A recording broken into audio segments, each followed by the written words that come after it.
Train by day, Kyle Wigginton podcast by night, all day.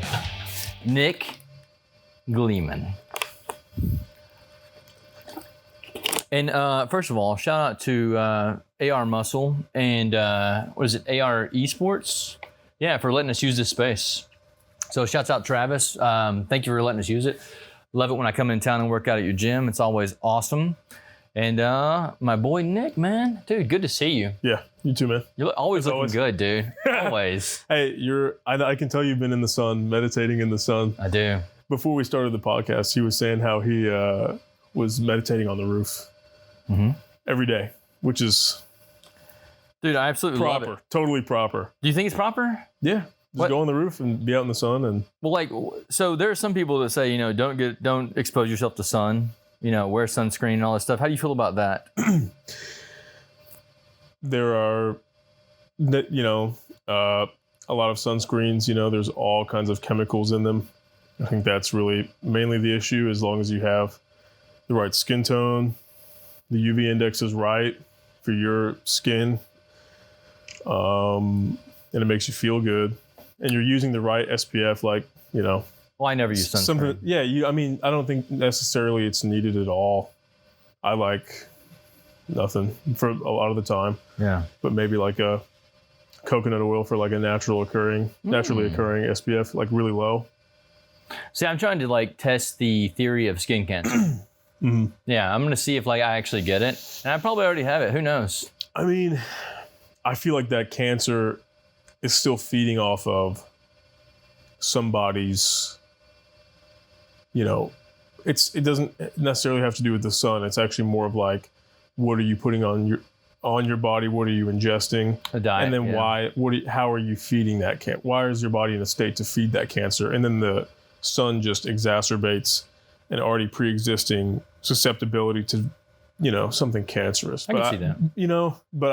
The sun causing cancer, I mean, if we didn't, what if we... I mean, we are the sun. Everything on this planet is the sun. Even the things that you eat things that are literally grown by the sun. Yep. Whether it's plants or animals. It's crazy. It's just that core fire element. Yeah. So there was, you sent me a list of things you would like to talk about today. And a lot of these things are things that I know things about and I want to talk about, but I want to go with the thing that I don't know first. Ormus. Yeah. I can't actually think of the abbreviation. It's an acronym. Well, ORMUS. Yeah. Was it a typo? No. I can't think of the acronym. I can't think of what it stands for right now, but essentially it's a complex of rarefied minerals. So like an edible form of gold or an edible form of silver or all kinds of rare metals that are, I guess you could say, maybe synthesized, or they're just broken down in a way where we can ingest them at these trace amounts. And it's almost like it has an effect on your whole energy field. It's a very, it's just a very powerful blend, and it occurs naturally. There's a really cool statistic. I should have came prepared and brought that up, but we needed a young Jamie. Young Jamie, look this up. Yeah. But yeah, there's some crazy statistic about it, and then it's just. Is this a product that you can find? Yep. So you just go online and order or something? Yeah, you would want to get it from a reputable source, obviously. Yeah. I would be, really meticulous about that, but it's really legit. It also collects on, it's a naturally occurring thing. It comes out of from lava also is a good organic example, but it's really powerful. Yeah, I'll have to check it out. I'm always into trying new things. One of the things that I tried that I heard about online was Shilajit, and that made me crazy. Taking Shilajit made me crazy, dude. How? And I've heard about these things. I've heard that it will make you that it raises testosterone levels is what they say. And so it makes you kind of enrage a little bit. And that's kind of the same effect that it had on me is I just felt myself snapping on people for no reason. So I cut the Shilajit out and I was like, yep, that was it. Well, yeah, I could see that. I mean, because like, You ever taken it? no, Okay. I haven't taken it, but I know it's a vitality substance. Essentially, it builds Jing, so you know it makes sense that it would, you know, create more energy in a sense, or a different quality of energy. Yeah, and I guess if you already have enough, it's just going to build up too much. You're going to be like, I need to fucking do something. Yep. Yeah. Yeah. That's kind of what it did to me, dude. I was like, I don't know what's going on right now, but like. Yep. Like, it's almost like that. You just have to, you know, exert yourself almost just to translate. You know, it's like, oh my gosh, this is way too. Why I should have known anyway, because like I live in like a state of rage always. I know just by sitting here looking at me, you wouldn't know this, but I did just finish an hour and 30-minute workout. And that's kind of like where I get my demons out, is in the gym. That way I can be like divine on the podcast, if that makes any sense. Yeah, so whenever I take something that's just going to raise that too, it's like, you know, more rage. Right. But I feel like it's trapped. I feel like it's almost primordial. I feel like it's actually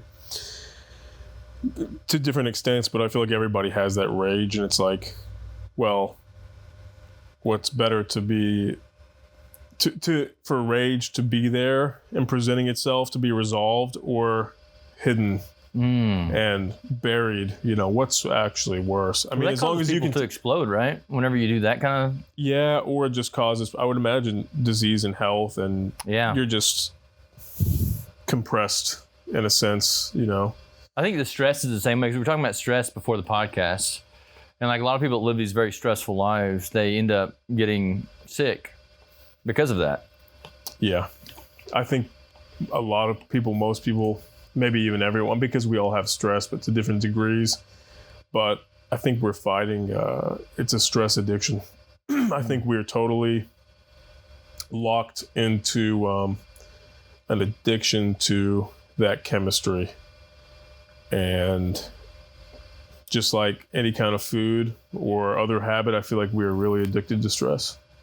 And I feel like we have to, that corresponds to, you know, a lot of people being in a survival state. So I think we got to move from survival chemistry to thrival chemistry. And one of those things I think is coming out of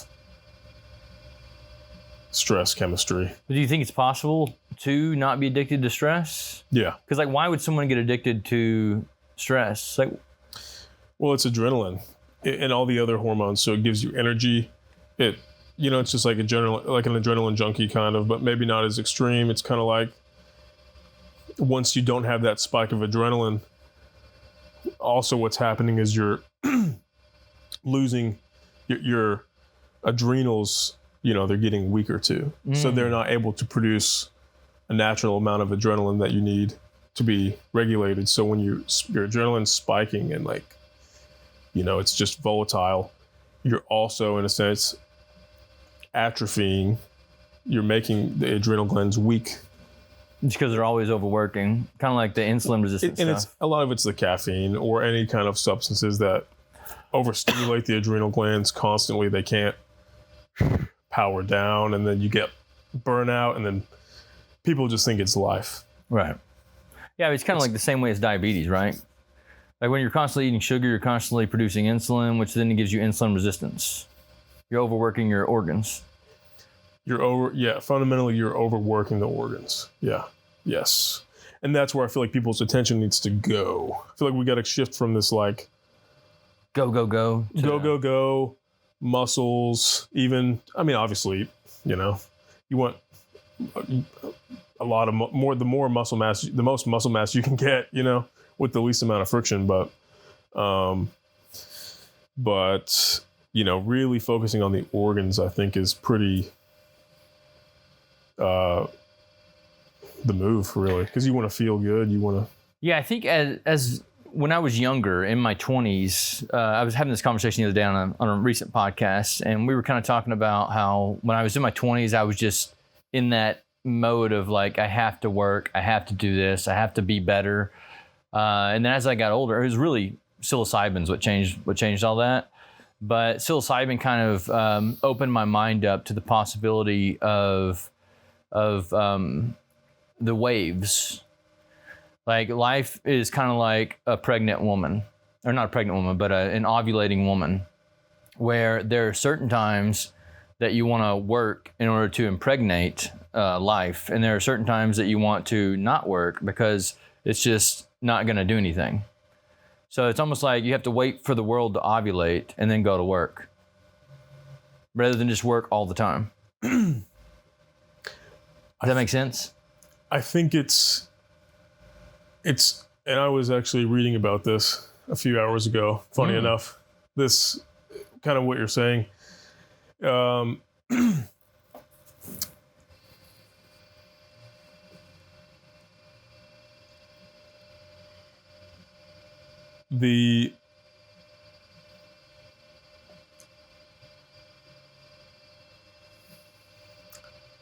Your creativity can't be forced.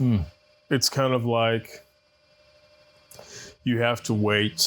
If you have to wait, instead of being self-defeating about having to wait, it's better to just wait until the creativity catches you and you catch yourself in those sales. And otherwise, it's better to just, ceasefire and to just, you're getting more done. It's like way, doing, not doing kind of. It's like if I'm creating, but the seed that is coming out of that is out of fear or whatever, essentially out of fear, then that's what's going to be created. And then people are stuck and they're just trying to force and create and do things out of this state. And it's like, it's not going to, it's only going to probably, it's going to perpetuate more of that state, It's going to fatigue you. That's what happened to me. Like, right. There were times where I was like, I don't even want to do this shit anymore. Like, why am I still like trying to act and be in films when I'm just doing it all the time? You get overloaded. But for me these days, there are certain months where I'll be working on a film or I'll be working on a project and I'll be going every single day, just hardcore working on this thing. And there are other months where I'm meditating for like, 2-3 hours a day. I'll do something, I'll do some work and then I'll meditate and I'll do some work and I'll meditate. But yeah, it's like that ebb and flow of life, the balance. Yeah. Not pushing against the current and just be water, my friend. Flow like water. Just stop. Bruce Lee. Just ceasefire. Just stop. And yeah. And a lot of that, I just think people not being able to stop and just being constantly like, they are very fixated. So you had crypto and bricks on here as well. Like, are you referring to the new forms of currencies? Is that what you're referring to in that? Yeah, like where crypto stands now. And what do you think? Because Bitcoin just hit 100K, right? Yeah. Yeah. Yep. So really, I think as far as that goes, I think we need to, intuitively, I feel like we need to use Bitcoin more because it's decentralized. It's a network that's, essentially owned by the people. So everything's circulating through that and by that for the most part is circulating value outside of centralized private interests, which I feel like is always going to be good. So I agree. Yeah, I don't think the dollar's in a bad place right now. Right. And I think it's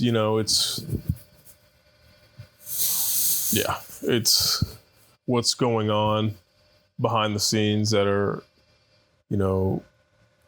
causing these, our currencies to fail. Why do we have so much debt? Why do we perpetuate these things? I think every 100 days, the federal government goes into $1 trillion more in debt. Like, how crazy is that shit? $1 trillion is an insane number. And like most people can't even fathom what that means. But every 100 days, we go $100 trillion more in debt. Is that really? It's a real fact.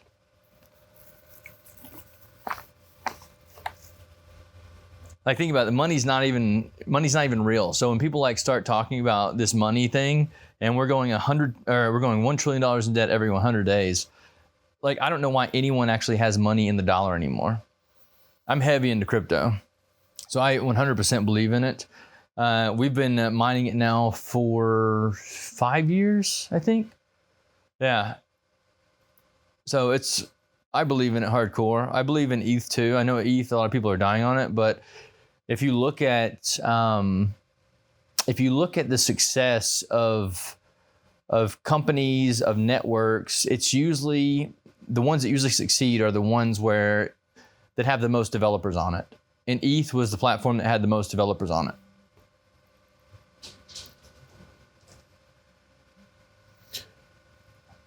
I see. Yeah. But it failed people. Has it? Yeah, has it? Like, what do you mean? No, so what my thoughts are, because like I've designed platforms to work on ETH. One of them I know we've spoken about. I don't know if I've spoken on the podcast or not, but the government app. I think that these systems are the future, but we have to wait for people to catch up. That's the issue. Is they're so far above what most people can comprehend that's where we're having the bandwidth issue here. It's like people can't comprehend what these things are, so they stick with what they know.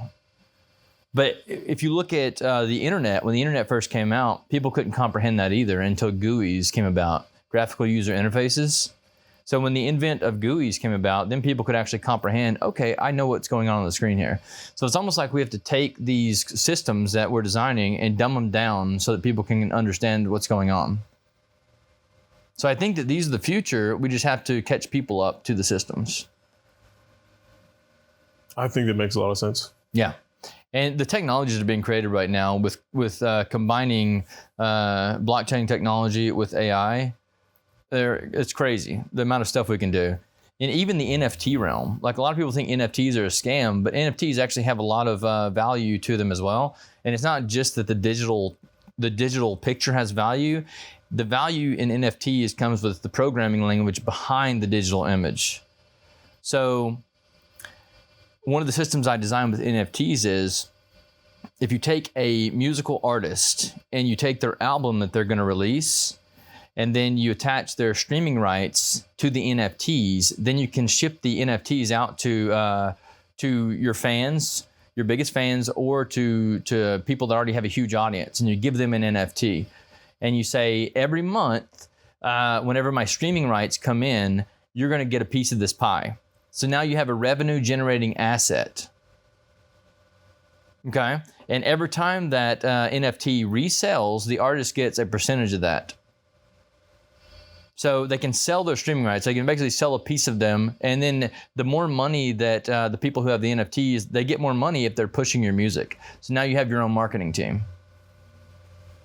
So it's very cool stuff that you can create with these systems that people just aren't catching on to yet. If that makes any sense. No, it makes perfect sense. Okay. And I mean, yeah, because like, what can we do with all these AI systems? And to me, it's better that people are equipped to understand it and leverage it so that others' private interests aren't leveraging it against humans. Mm-hmm. If, most people have a grasp and can leverage it, that's, I think goes... I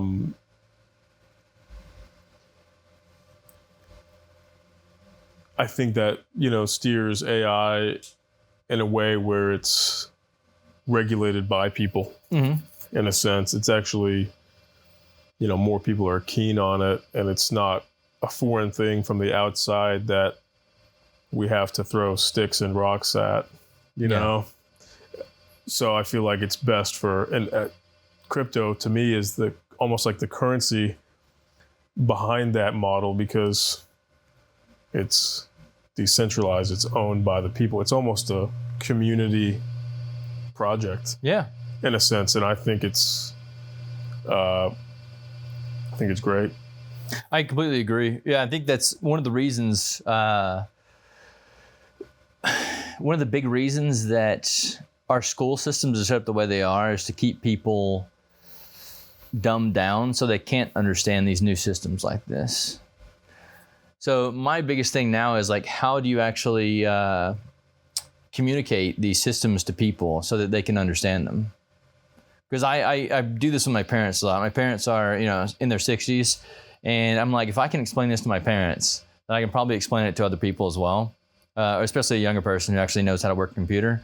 So that's why I practice on them a lot. And just practice like telling them about the design architecture and things like this. And I'm not that successful at it yet. Right. But I feel like the more I practice, the better I'm going to get at it, right? Yep. Yeah. Yep. And it's good to have those reflections of like, okay, well, where, realistically, I know some people can hang with this but where does it fit its way into everybody? Mm-hmm. And what are people's organic responses to this right off the rip? And, where does it make total sense? And is it cohesive? And where is it too nuanced and overwhelming? So it's like like you said, how to break it down simplify it where there's a lot more accessibility. And I feel like you have to make it as analog as possible for people. Mm-hmm. It's like, do I want to make this like a PlayStation controller, or do I want to make it like an old school Atari controller? Well, yeah. which one's going to be easier for somebody to figure out? Absolutely. Yeah. So I just feel like making it more analog in its presentation, and then, Which that poses the question of why hasn't it been made like an Atari controller yet? Because all you have to do is make the interface, the graphical user interface, the same. Yeah. I feel like it's just so, it reminds me of like when the iPhones, came out and was really doing well. It's just like, it's been around. It's very powerful. People are tapping into it, but it's not mainstream yet. I don't think it's far away from being mainstream just by its own, what it is. I hope you're right. Yeah, especially with so how do you feel about AI? Are you using it yet? Yeah. Yeah, I use it all the time. Yeah. I feel like, it's really good. It works very, very fast. It's fun to use. And I think this is actually everybody's dilemma with it, is that how much, it's like a Venn diagram. It's like there's, people who want to centralize AI, and they want to have their own centralized broad, networks where they can control things and they can control it, and everything that's in that centralized, isolated ecosystem is governed by few. And then there's like, the internet, which is kind of like an intersection. And then how do we move maybe from this fear of these third parties who want to harvest data and they want to leverage AI against people? That's what people are afraid of. They're afraid of, the ethical use of it. And I think we can vanguard against that by establishing more AI community-owned, decentralized hubs that operate on a separate network. Mm-hmm. And people could buy in, and I think ethically, with an incorruptible code, people would be like feel much safer and more excited to use it, because the whole network is in circulation with the common people. Mm-hmm. And, ideally owned by everybody. Well, so there was one guy I was listening to, and he was kind of talking about this situation, and he was saying, people get upset whenever they have to go to a website and pay for AI, but what they don't realize is that whenever they are paying for AI, they're not the product. Whenever you get a free AI, then there are people that are harvesting your data whenever you're talking to this AI. And I'm like, so you really shouldn't be upset whenever you have to go pay, $10 a month for an AI. What really gets me is whenever you're paying for an AI and they're still harvesting your data. That's why I don't really use ChatGPT much. I use it just when it's on my phone because it's handy to use when I'm like, what's the brown stuff in dirt or something, just random facts like this. But when it comes to actually using AI for, I guess, more important things, I have other websites that I use that I pay for. Mm-hmm. And there's some that I've created AIs too. There's a website called cove.com, cove.com, and you can go on there and you can upload documents or whatever you want the AI to learn, and it'll actually learn from those documents, and then you create your own individualized AI. That's pretty cool stuff. Really, just based off of that information? Yeah. So one of the examples I'll use is for one of my buddies who's a basketball coach. I went in and I uploaded like Coach K's book and like all these like legendary basketball coaches, all their books. And I went on and I scraped the internet for certain websites that are like basketballspecificknowledge.com. And then I put him in the AI and I said, learn from all these resources. And then I basically created an assistant coach that he can go and he can plug in his players, and the AI thinks that's its team. So then it builds out a strategy for him against other teams. And then he can actually upload the videos of his team playing, and it'll pick out where they went wrong in certain plays and things. Just based off of the code that was already... Yeah. It's just running off of what it knows. Yeah, based off the information that it learned from all those coaches. So it's almost like creating a human that read all the basketball knowledge that it can, and then it's your coach or an assistant coach for you. Yeah. And it was that simple for you. I'm sure it was pretty fast for you to create that because... I mean, it took a day or so. Oh, I mean... Yeah, but that's when you're talking about like in time, that's like not that much, Yeah. To create something that's that beneficial. That's pretty much instant. Yeah. And it's so fast. Mm-hmm. So fast. And I know there are so many good programs out there because, I mean, to me, it's like if you can create something or move something faster, that's kind of the point. Yeah. I mean, just as long as it doesn't get out of hand. And I mean, I think it's a great addition, really. Well, we're coming into this world right now where people that are creative have the tools to actually get things done.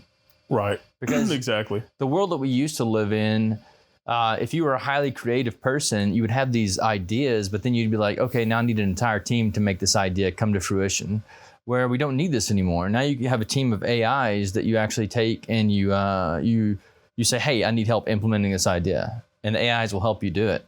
Like there's been several times where people will reach out to me and say, hey, do you know if there's an AI that can do this? And they give me an example of something they want to do. And then I just go to ChatGPT and I say, hey, is there an AI that does this? And it gives me 10 AIs that do that one task. And I'm like, this is all people have to do, but they're still asking me. I'm like, no, now you have to go and ask the AIs to do these things. It's a very cool world we're coming into, but it's also scary. Yeah. So to me, the thought is, how do I then take these, how can we get the common people to have their networks and their AI, like all these things like this, running off of this decentralized AI community-owned internet model, so that the data isn't being lost or harvested by third parties. I mean, to me, that's an ideal situation. And that's where the blockchain comes in. Yeah, so if you actually upload an AI to the blockchain, then it's basically there. Like you can't change it. The only thing that can change it if it's on the blockchain are these things called oracles. And this is if it's in a smart contract. If it's in a smart contract, an AI is, then you have these oracles that can actually change it. And the oracles can be the few humans that put it together. Very cool technology. Wait, what? Can you rerun that? Or could break that down a little bit? Okay, so if you look at the ETH network, you have these thing called smart contracts. Okay, are you familiar with these? Okay, a smart contract is very simple. All it basically says, if you and I are, if we're doing a deal, and the deal is, you have to put this much muscle mass on me in this amount of time, and I'll pay you this amount of money. Okay, we can set that up in a smart contract so that when that date comes, and now you can input, you can be the oracle and I can be the oracle. So every week we go and we input my body percentage fat in this contract.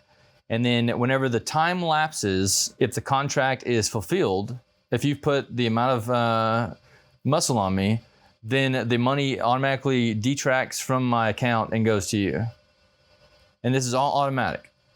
So the only ones that can input data are the two oracles, which would be you and I in this situation. So if the contract's fulfilled, you get the money. If the contract's not fulfilled, it just nullifies. So nothing about the contract can be changed. And you can do this with anything. So you can put a house on the blockchain, and the contract, it can be, well, if someone puts this much money down on the contract, then the house goes to them. This is the power of the blockchain. Because if you have a smart wallet or a wallet on the blockchain, then literally you can just you can attach these contracts. You can attach your wallet address to it, and whatever when the time elapses, that goes to you, or vice versa.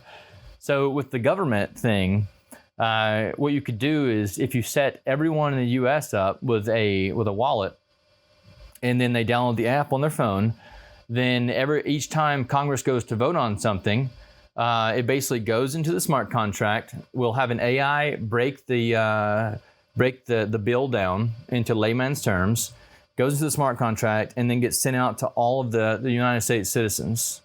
Everyone that has a wallet, right, address, and that's right on your phone. You go in, you vote on it, swipe left or right for yes or no, and then it goes back to the smart contract and then gets uploaded into a document where the politicians can then see it. And this is all thing that's happening on the back end. The only things that's inputting data into the contract are the AIs that are breaking it down to layman's terms or compiling the data once it's actually in. So these are systems that you can build that literally work autonomously. You're taking out the human error. Because human error is where a lot of these things go wrong. And I know a lot of people are terrified that AI can be corrupted because it is programmed by humans. But I think we're very soon going to get over that because we're going to be using AIs to program AIs. Right. No, that makes sense. And then, especially if it's more in the people's hands collectively, then everyone dictates where the ship goes. What's more collective than asking everyone a simple question? Right. Like, do you think that products are going up in the market? Yes or no? Boom, there you have your answer. Like, I don't know. You're actually asking Do you go buy groceries? Yeah. Yeah, do you think groceries are more expensive than they were, Yeah. Yeah. So, I mean, that's a simple question. And you have the media that can lie to you because that's just what they do. But if you actually ask people, then you have your answer. Simple things like this. And then, like all the sourcing and everything, it just have to be super secure. Yeah. But, I mean. That's what the blockchain's for. The blockchain's for secure networks. Right. That's why I'm saying the smart contracts, they're very secure because you can actually say who has access to these things. So if we take the body fat one thing, or the muscle mass thing again, the example, the only two people that can upload data into those smart contracts are you and me. So if my girlfriend wanted to go in and be like, oh yeah, he's still fat, she couldn't upload any data on it because she has no access to it. Do you have a crypto wallet? Mm-mm. Okay, so if you have a crypto wallet, you know that the only way to access it is through your 16 word phrase. So whenever you set up a crypto wallet, they'll give you randomly assigned words, 16 words, and that's how you access your wallet. So it's very secure in that situation. But it is dangerous too, because if you lose that 16-word phrase, anyone can access your wallet and they can take all your shit. So it's almost like you have to make people responsible. You know? Right. Because if you're not really insured. So if you have money in the bank, you're insured up to a certain amount. In this situation, you're not insured. You have to be responsible for your own money, your own assets. Right. But there's a way to do that. So, yeah. I mean, it's better that way. It's kind of like you're saying. It's like, well, here's how to participate. Once again, we'll go back to it. I highly believe these things are the future, but you almost have to like break them down so that people can understand them, because this stuff can be very confusing at times. Yeah. Yeah, and very nuanced, and it's a lot. And it's very fast. It's happening very fast. So we'll move on to Elon Musk. What do you think about Elon?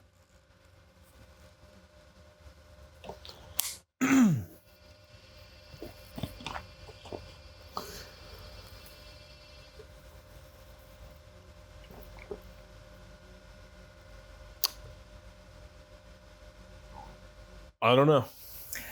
Bro, I'm literally going off of your... I mean, like, I know, but I don't know. Like, as in,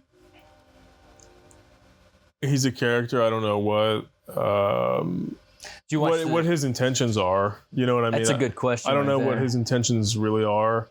You know. Did you watch the most recent podcast with him and Rogan? Parts of it. Yeah. I think like a few pieces of it. So in that podcast, at times it felt like Elon was a kid. Whenever he was kind of asking Rogan, can we get pizza? You know, it's like asking your daddy if you can get pizza. That's how you took it? That's how I took it, yeah. Can we get pizza? Like, why not just say, yo, let's order some pizza? Like, you know what I mean? I mean, maybe not. I mean, yeah, I know what you mean. But it could maybe it's just like just his expression, you know. He's just excited. You know? Well, I mean, it could be the way that I guess people view Rogan too. They kind of view him as the ultimate alpha. And then when you look at Elon, you know, he's kind of like the nerd, right? So maybe he was just like, you know, it was like a power dynamic at that point. You think? Yeah, I don't know, man. I always look at these situations. I saw that, but I didn't think too much of it. Yeah, well, I look at those situations and I'm like, what was he thinking when he did this? Right. Yeah. Yeah, and apparently he's really high ranked in the Blizzard game Diablo 3, the video game. Is that the new one? The newest, I think. Okay, dude, I tried to play that. I couldn't. Yeah. It's to me, that's one of those games where you go from point A to point B and you do a task, and you go from point B to point C and you do a task. They're just like, there's no challenge. It's too linear. Yeah. Like I mean, it was made from a really like one of their old school games that was very basic. Yeah. Super fundamental like that. And the third one still kind of has that same linear pace to it. I played it 2 days and I was like, I cannot do this. Yeah. And I have a buddy that's just in love with that game. I think it's fun, but I haven't played it in years. Yeah. Yeah. We were talking about the games that I prefer. I prefer games like DayZ. And to me, DayZ actually offers a real challenge. It's that survival aspect where you kind of spawn in and you're looking for survival gear. And then you have to basically survive with whatever you find. Sometimes you find the right things. Sometimes you find the not right things, and you have to like make it happen. And that's kind of how I view life. Yeah. I view life in the same way. Like we spawned in with these bodies, and now we kind of have to make it work. Yeah, use what you got. Mm-hmm. Be inventive, creative, dynamic. Mm-hmm. Yeah, the Elon thing really confuses me though, because like some of the stuff he does, I'm like, that was dope. Like buying Twitter and keeping it free for everyone. That's awesome. How much of that data is being kept though? You know? Oh, you think he's actually like harvesting the data as well? It's like, how about the thought of creating a censorship-free platform, and then, well, since it's not censored, I can actually get way more information. Right. Yeah. Interesting. Yeah, that's where I get confused with Elon, and that's a good point. I'll have to think on that. But where I get confused with Elon is whenever he buys a company and then wants to be named like the head of the company. It's like, do you just want the clout, or do you actually want the final say? Or, because I mean, the board of directors ultimately gets the final say, right?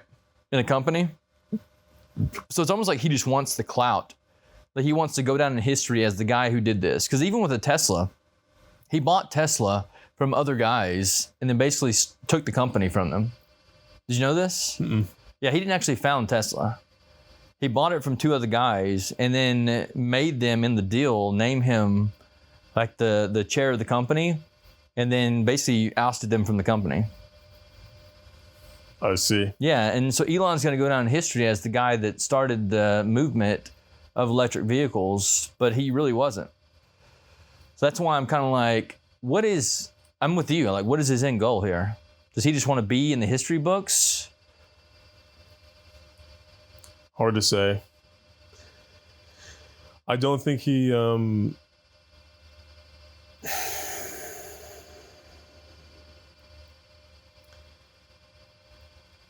I think it's strange that the name is Tesla, but the energy that the cars are running off of is very finite.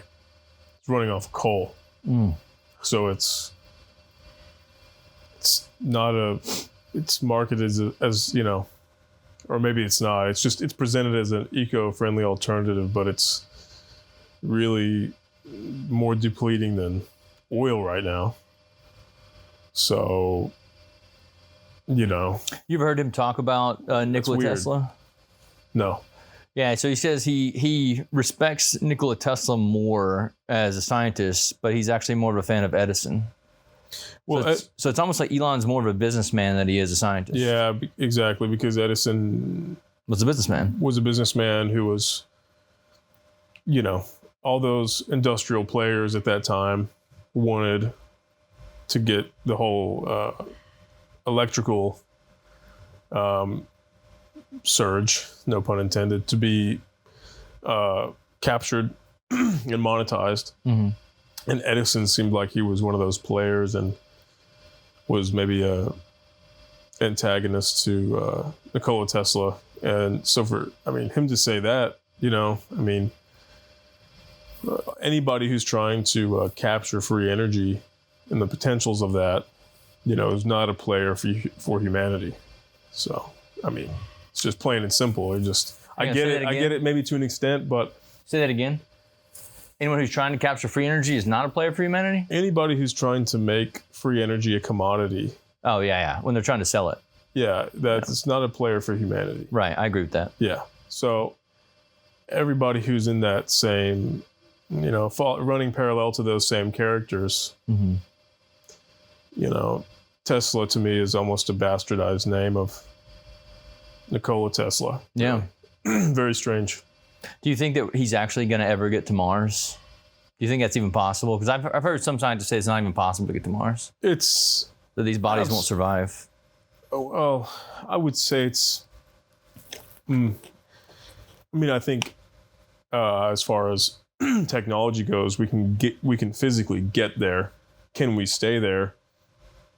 I don't know. But I don't think we're far off from knowing. I think it's very easy to answer that. Well, so one of the things one of the arguments they make for us not being able to get there is the Van Allen radiation belts, which is a radiation belt that basically surrounds Earth. And that's why a lot of people think that we haven't even been to the moon yet, because they say it's like impossible for a human being to get through the Van Allen radiation belt. I can entertain it as a possibility. Mm-hmm. I think that it can be. I think it's possible to surpass it. Do modern,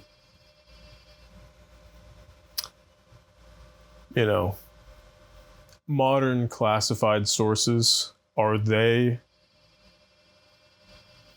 saying that they don't have the technology and they think they're the peak and the pinnacle? That's a good point. when the technology is We don't here even on know. Earth. Yeah, we don't Right. know the technology And right now. I think that's closer to the truth, really.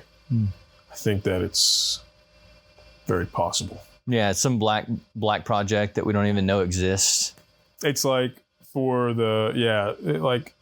certain industries offers like a play or I don't know, to be made to look like the pinnacle of our development technologically, but they're just figureheads to feign that when there's way more that we have. Yeah, well, I mean, you can. That's out there and that we have both. Well, even if like what they're doing is the pinnacle of technology, it's still fucking dope. The fact that they just caught a rocket that's the size of a skyscraper. You know, SpaceX, right? Have you not seen the video of this? When? It was like a month or two ago. Okay, no, I haven't seen it. Yeah, dude, their big starship, that they have, you know, it's literally the size of a skyscraper, right? I didn't know it was that big. Oh, it's huge, bro. Really? Huge. Yeah, unfathomable. Wow, I have not seen this. Yeah, so they launched it off, and then it landed, and they caught it. He has like this tower built, Yeah. and it has two arms that go out, and the starship came back down and landed in the two arms. So it like went up and then went back down. Well, it went up, yeah. They shot it up, and then it like, I guess the booster separated from the starship, and so the starship kept going or whatever. I don't know where it went, but then the booster came back down, which is the size of a skyscraper, and literally landed on the tower. Insane. So I mean, even if he is a corrupt businessman, he's still pushing humanity forward by grabbing the correct people and putting them in the right places, which is kind of cool. Yeah. Yeah. There's a lot to speculate for sure. Yeah. There's a lot of room for speculation, but yeah, I mean, it's pretty impressive feats. You know, I can't do that. I can't build rockets, so. Yeah. I haven't done it yet. I mean, who knows? You might be able to do it one day, but yeah, yet we haven't done it. Yeah, right. Let's see what else we got on here. We have traditional Chinese medicine, Ayurveda. Yeah, so I had a woman on the podcast a while back, and she was talking about Ayurvedic medicine. Like, how do you feel about those things? And are there things that you take? So Ayurvedic medicine is really. What does that mean exactly? Ayurveda. Actually, off the top of my head, I don't know the meaning of Ayurveda. It's a cool word. How that came about, but it's just a really fundamental, beautiful form of medicine that's holistic based, and the solutions are really profound. I really like it's like a tri-dosha system, so these different qualities of energy, and you could be, you know, there are physiological markers that can tell you, okay, there's too much of this dosha, or this dosha is aggravated. So then you can. What does dosha mean? Like a word for energy or something? You could call it like an energy state or quality. So like the Vata dosha is kind of like I think it's like space and air, and then there's another one that's like Pitta, and then there's Kapha. But these different doshas, they have these different qualities of kind of what they do, what aggravates them, what nourishes and balances them, and they're all these different corresponding characteristics. So if you could look at, you know, maybe a few issues you're having and be like, oh, okay, this dosha is out of balance, and then you have a much more general profile of how you can regulate that dosha back into balance. So it's just like a quality of energy, and it's very easy to target and pinpoint what's going on with you and to bring it back into balance. Very simple. I like it because it's simple. Same with traditional Chinese medicine. To me, my understanding is very simple. Mm-hmm. It's just organ health on an energetic level. Is that organ getting enough positive energy or negative energy, or yang or yin energy, or masculine, feminine energy? And how can I take herbs or do different things in my life to reestablish balance back into that organ? And so they use medicine in a way to target these specific dimensions, so to speak, on a more fundamental level of, it's very simple. It's like, let me just put in more of this herb, upregulates yang qi or masculine qi in this organ. And that organ has an issue because it doesn't have enough, or it doesn't have enough yin qi. And so that needs to be upregulated in this organ because it's too burnt out. It needs to be nourished. Do you ever try to like bring these things? Because I mean, when you say energy, like a lot of people go, ooh, that's pseudoscience. Do you ever try to like look at it and go, what is the science behind this? Like our hard science behind this? Because I believe in the energy sciences. But a lot of people, when they hear that, they're like, oh, he's talking about energy. What does that even mean?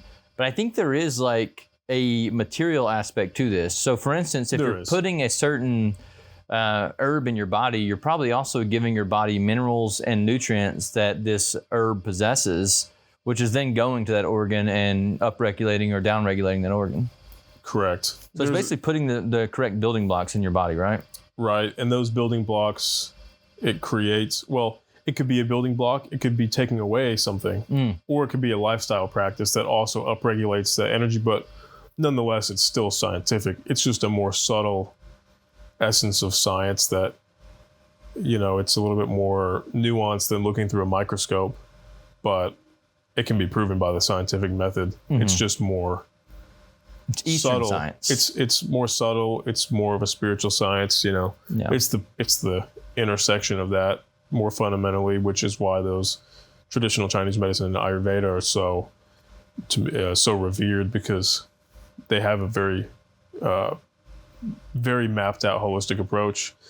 Think of all the language that we've yet to translate here into English, you know, China and India, you know, there's so much medicine and probably so much development in those, especially combining Western allopathic medicine. Now, you know, we have a really good thing. As long as we can get those two things into balance, you know, that's really powerful. I think that's the future. And it's easy for people to empower themselves. Right. Yeah, I mentioned this before the podcast, and I'll say it again, that you read about this thing called Christ consciousness.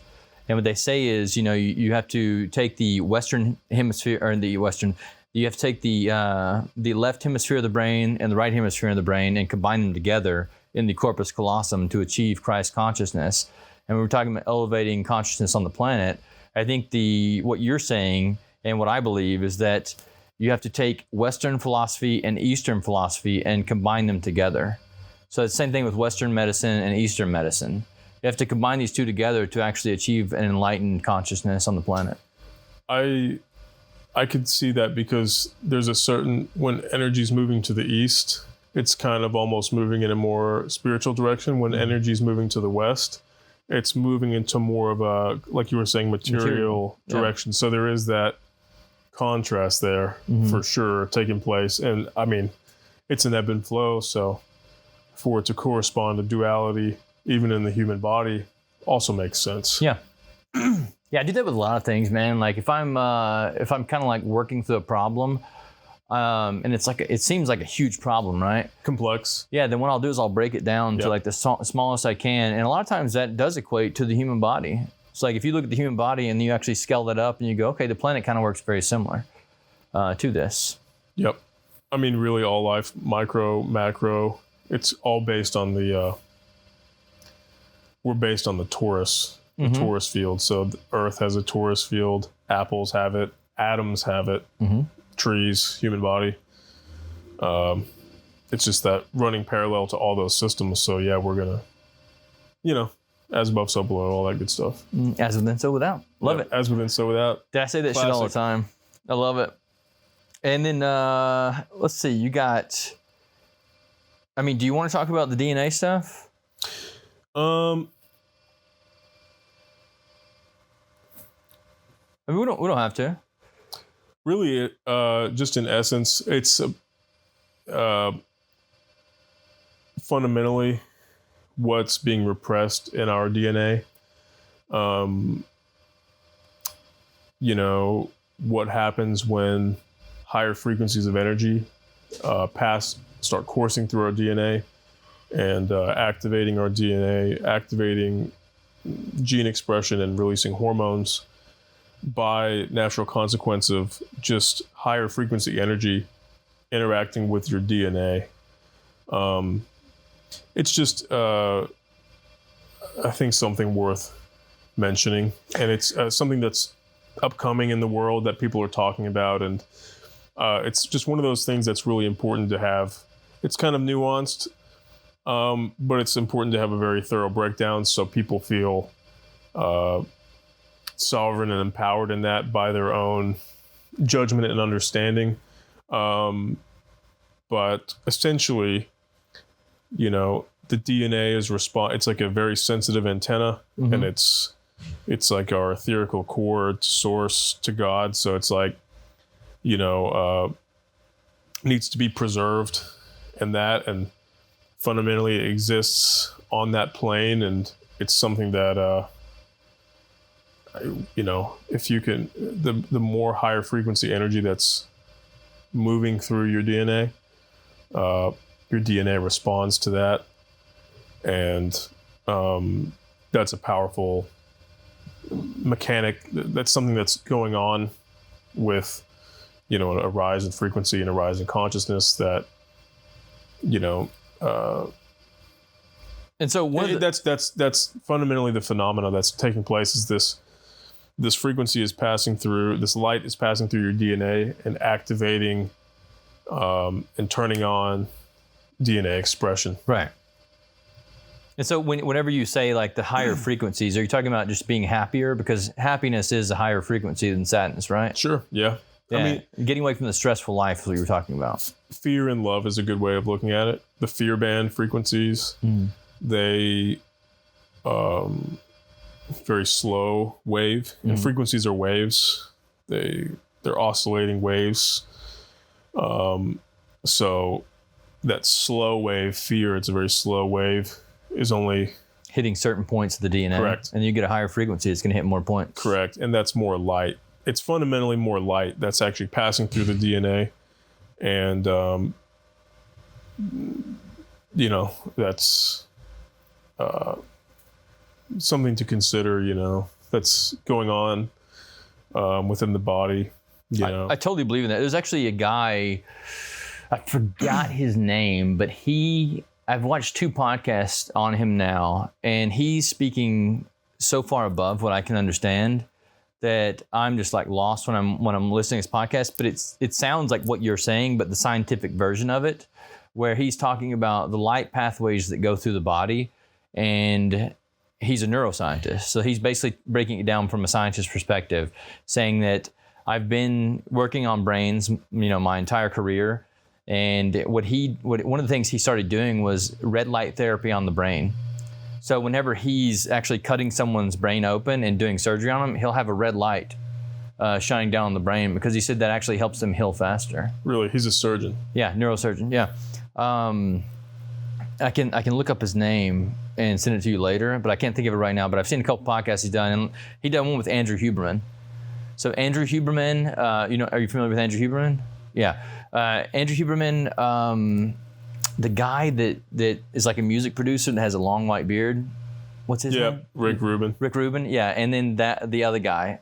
So if you look up those 2 guys, and you'll see the other guys in it too. But dude, the podcast, I bet that was good. It's so far beyond what I can even understand. It's incredible. But he actually helped Rick Rubin get his diet and stuff in order. And he's the one that got Rick Rubin back on like the correct path, I guess you would say. Just health. Yeah, health-wise, yeah. Gotcha. Huh. The sun, we know that about the sun, that it influences your DNA, the ultraviolet light. And really, I mean, everything does. Everything influences our phones, it's influencing our DNA, any frequency. Epigenetics, man. Epigenetics. So it's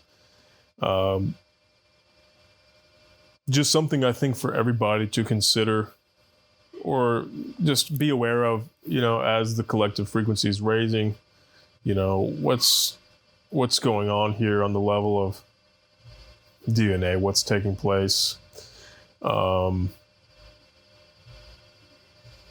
and making sure that everybody has a solid, grasp of that, where it's not a weird, distorted thing that's super far out and,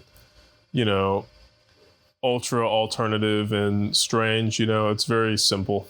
Well, it's real. It's a very simple science. There's a very simple mechanism and science behind it. Like I said, it's real, man. Like a lot of people. It's organic. It's a naturally occurring phenomena. It happens organically in the human body. Well, a lot of people look at these things and they just hear pseudoscience. They're like, this is not real, but these are real things that we're talking about. And they're really happening. So like the world needs to wake up to what's going on. I was having a conversation with two nurses one night in the bar, and I mentioned crystals in the inner ear and the brain, and they were like, there are no crystals in the inner ear and brain, like crystalline structures. And I'm like, okay. And I was like, we're going to end this conversation here because I know they're going to argue with me, and they're going to say, well, we work in the medical field, so like we know these things aren't in the brain. I'm like, but they are. Like, it's just it's a higher form of science that they're probably not aware of because they don't learn this in medical school, and they're literally taking their medical education and thinking that's fact. But no, these are things that, like, these things actually exist. Even the ear, like that's how your ear actually works. Is there are these little crystals in it, and that regulates like your sense of direction and all kind of stuff. And there are crystals in the pineal gland. Yeah. I mean, they're there too. I mean, you can't force people to know these things though. You have to kind of let them like figure it out by themselves. Right. The truth can't be told. It can only be realized. Heavy, dude. Heavy. It can't be told. It can only be realized. And I mean, the crystal. I mean, it makes perfect sense to me. Why would it? I mean, they're a superconductive. Crystals are superconductive, so it makes sense that ears transmitting audio waves, there'd probably be microcrystals. And crystalline structure, that's a word that actually came up for me today. That's a very, it's a very transmittable form of energy, I would say. Mm-hmm. It's very clear. It's very, very, very clear. Representative of clarity and seamlessness. Yeah. What's it called whenever you take a crystal and you like compress it and it actually produces electricity? Is it piezoelectric? I don't think that's right. Piezoelectric. Yeah. Is that it? Yeah, piezoelectricity. It's when you compress it? Yeah, you compress it, and the what happens is the crystalline structure inside moves, it shifts a little bit, and when it bounces back, it produces electricity. Because the crystalline structure wants to be in its like form. So if you compress it, then it's going to like move a little bit, and it's going to bounce back and create that electricity. It's piezoelectricity. So you're pushing currents. Currents are moving through the crystal. You're using manual pressure. So like if you when you strike a lighter. Yeah. So not the ones that spin, but the ones that like the red ones like you press and they click. That they're actually using piezoelectricity to create fire, because they're pushing a little crystal and then it's bouncing back and it's creating the spark, which is then you're applying gas to it and creating fire. Anyway, my point with that is when you're talking about the pineal gland. So one of the things that they talk about in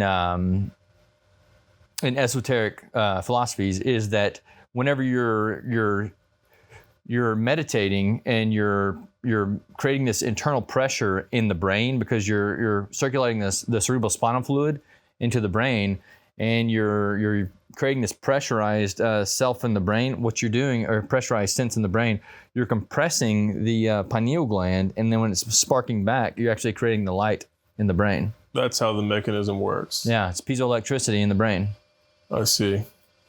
Which corresponds to the brain hemispheres syncing, I imagine, because there has to be organic conductivity. So if you can create oscillation and pressure that's moving healthily through that system, you're going to draw. That makes sense. You're going to draw. You're going to produce that effect. Yeah.